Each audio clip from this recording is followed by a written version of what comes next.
नमस्कार, मैं हूं ज़ायरा। टोटल न्यूज देख रहे हैं आप। सीधे आपको कांग्रेस की प्रेस कॉन्फ्रेंस में लिए चलते हैं। देखने की कोशिश की। मैं एक कागज आपको भेज रहा हूं, यह उत्तर प्रदेश का है। यहां भी इसी प्रकार का एग्जाम है। 15 गुना बच्चों को बुलाया जाता है जो पास होते हैं। यह पड़ोस के राज्य राजस्थान का है। यहां भी 15 गुना बुलाए जाते हैं। अगर आप भारत सरकार का एसएससी भी देखो, रेलवेज देखो, बैंकिंग देखो, तो 12 गुना से 20 गुना तक एलिजिबल बच्चों को बुलाया जाता है। तो यहां 4 गुना की शर्त क्यों? और बाकी के युवक और युवती जो 4 साल मेहनत करके सीईटी पास करके आए हैं, वो कहां जाएं? दूसरा पहलू, अलग अलग योग्यता वाली सारी श्रेणियों के लिए एक ही सीईटी क्यों? मैं 12वीं पास हूं, आप बीए पास हैं, आप बीटेक हैं, आप एमटेक हैं, आप जूनियर इंजीनियर का डिप्लोमा किए हैं, आपने पॉलिटेक्निक से डिप्लोमा किया है, सबके लिए एक ही कॉमन सीईटी। तो आप एमटेक से लेकर 12वीं तक सबकी योग्यता एक कॉमन एलिजिबिलिटी टेस्ट से कैसे उसका आंकलन कर सकते हैं? यह अपने आप में एक विसंगति है। आपको अलग अलग श्रेणी के लिए अलग अलग सीईटी करनी चाहिए नेचुरली। आप एमटेक का और 12वीं का मुकाबला कैसे कर सकते हैं एक सीईटी से? तीसरा पहलू, सीईटी के पेपर में महानुभाव खट्टर साहब और महानुभाव दुष्यंत चौटाला जी और उनके स्टाफ सिलेक्शन कमीशन ने 63 ग्रुप्स और 401 कैटेगरी रख रखी। ग्रुप्स क्या हैं? कोई 12वीं है जैसा मैंने बताया, कोई ग्रेजुएट है, कोई एमटेक है, कोई बीटेक है, कोई पॉलिटेक्निक है, इत्यादि इत्यादि। और कैटेगरीज क्या हैं? 401, कोई एएलएम की है, कोई जेईई की है, कोई जेएससी की है, इत्यादि इत्यादि। अब क्या करना पड़ेगा? आपने उन सब बच्चों का एक सीईटी कर दिया, तो अब आपको इनको 63 ग्रुप्स और 401 कैटेगरी में बांटना पड़ेगा। मैं तो एमटेक हूं, मैंने तो इंजीनियरिंग पोस्ट के लिए अप्लाई किया है, तो हो सकता है मैंने 2 में अप्लाई किया हो, तो आपको मेरा रिजल्ट निकालकर वहां डालना पड़ेगा। तो अब 63 ग्रुप्स और 401 कैटेगरी में इस सीईटी के कॉमन रिजल्ट को बांटना है। भैया 2019 से 2023 4.5 साल तो बच्चों के यहां लगा दिया आपने। अब इस रिजल्ट को आप 63 ग्रुप्स और 401 कैटेगरी में कैसे बांटोगे खट्टर साहब? 10 साल और लगेंगे आपको। फिर आप त्रुटियां होंगी, फिर आप पोर्टल खोलते रहना, फिर त्रुटियां होंगी, फिर पोर्टल खोलते रहना। इसी हमारे यहां कहते हैं हरियाणा में खड़ी बोली में, गधी गेड़ में डाले रखना बच्चों को, घुमाते रहना उनको, बस नौकरी नहीं देनी। चौथा हिस्सा,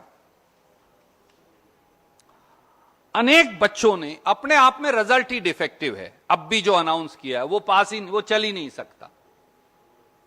बहुत सारे बच्चों ने, युवाओं ने सोशो इकोनॉमिक कैटेगरी के नंबर मांगे, उनको दिए नहीं, तो उन्होंने पोर्टल पर अप्लाई किया, भैया मुझे देने चाहिए, मैं एलिजिबल हूं। कई बच्चों ने गलती से ले लिए थे, उन्होंने कहा मेरे डिलीट कर दीजिए। जिनके हटाने चाहिए उनके हटाए नहीं, जिनके जोड़ने चाहिए उनके जोड़े नहीं। वो सब दर दर की ठोकरें खा रहे हैं। तो सीईटी चलेगा कैसे? फिर नौकरी कैसे लगेगी? पांचवां पहलू, इकोनॉमिकली वीकर सेक्शन और एक्स सर्विसमैन कैटेगरी के बच्चों को, युवाओं को जनरल कैटेगरी में डाल दिया है। अब वो रोते फिर रहे हैं कि भैया मैं तो ईडब्ल्यूएस में आता हूं, मैं एक्स सर्विसमैन में आता हूं, मैं तो एलिजिबल ही नहीं रह जाऊंगा, मुझे रिजर्वेशन का फायदा नहीं मिलेगा, मुझे वहां डालिए। पर आपने तो रिजल्ट डिक्लेयर कर दिया। अब आप फिर पोर्टल खोलेंगे, फिर पोर्टल खोलेंगे, 10 बार तो पहले खोल चुके, तो ये रिजल्ट फाइनल कब होगा? छठा पहलू, सीईटी के प्रश्नों के जवाब ही गलत थे। आपको यह मालूम है कि आंसर की रिलीज की जाती है एचपीएससी के द्वारा भी, एचएसएससी के द्वारा भी, और कोई विद्यार्थी, कोई भी उम्मीदवार जो है वो 100 रुपया प्रति प्रश्न, इतने पैसे लेते हैं, जमा कराओ तो फिर आंसर की पर ऑब्जेक्शन दो। अब वो कह रहे हैं हमने आंसर की के ऑब्जेक्शंस का कोई फैसला ही नहीं किया। तो साहब, जब आप गलत सवालों के गलत जवाब पर सीईटी ले रहे हैं तो उसके रिजल्ट के मायने क्या हैं?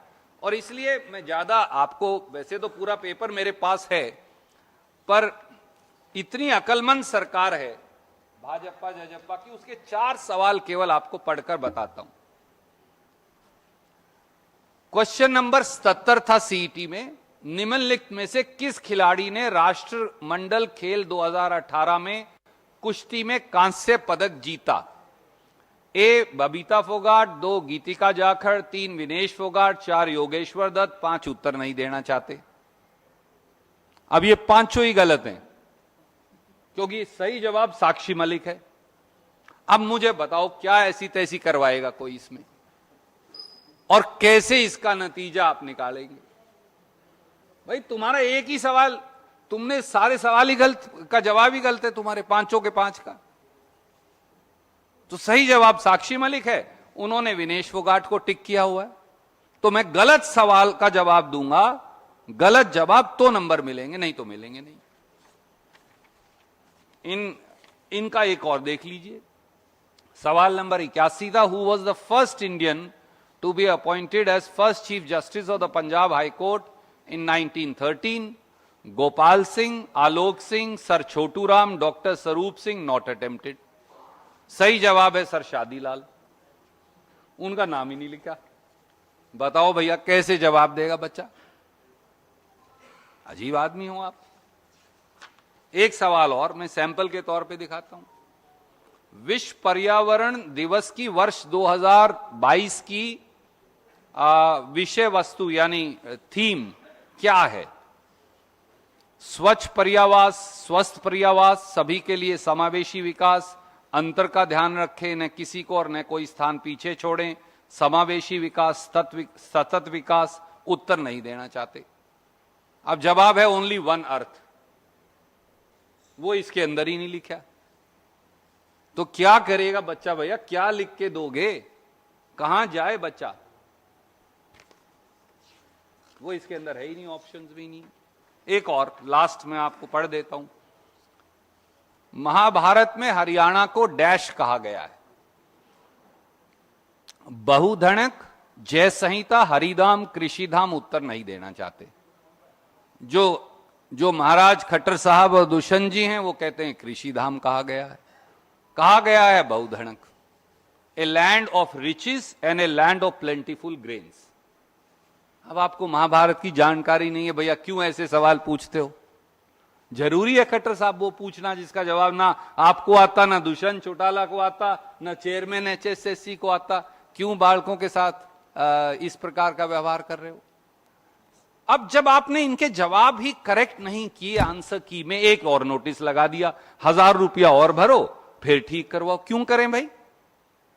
बेवकूफी आप करें, छल आप करें, कपट आप करें, धोखा आप करें, अभिशाप आपकी सरकार बन जाए। 11,22,000 बच्चे यानी 40 लाख हरियाणा के लोग समेत परिवारों के, वो बेवकूफ बने तो किस प्रकार से भर्तियां होंगी जब ये इस प्रकार का सिस्टम है? एक तीसरा पहलू है, वो इससे भी ज्यादा चौंकाने वाला है। मैं किरण जी से अनुरोध करूंगा वो आपके समक्ष रखेंगे।